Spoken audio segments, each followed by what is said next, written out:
Hello বন্ধুরা, আমার খাওয়া দাওয়া চ্যানেলে তোমাদের সবাইকে ওয়েলকাম।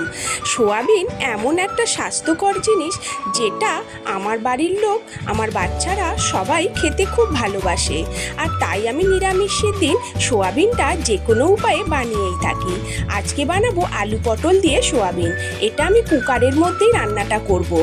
কুকারে তেল দিয়ে তাতে হিং আর জিরে তেজপাতা ফোড়ন দিয়ে কেটে রাখা পটল আর আলু একটু ভাজা করে নিয়ে তাতে আদা বাটা, ধনে জিরে গুঁড়ো, লঙ্কা হলুদের গুঁড়ো দিয়ে মশলাটাকে ভালো করে কষিয়ে নিলাম। তারপর এতে পরিমাণ মতো নুন, সামান্য একটু চিনি দিয়ে আমি আবারও কষিয়ে নিয়ে সেদ্ধ করে রাখা সোয়াবিনটা দিয়ে দিলাম। দিয়ে এতে পরিমাণ মতো জল দিয়ে কুকারে আমি 2-3টে সিটি মেরে নিলাম। তারপরে গরম মশলা আর ঘি ছড়িয়ে দিয়ে একটু ঝোলটা ফুটিয়ে নিলে রেডি হয়ে গেল আলু পটল দিয়ে সোয়াবিনের একটা দারুণ রেসিপি। এটা খেতে কিন্তু খুবই অসাধারণ। তোমাদের কেমন লাগলো জানিও।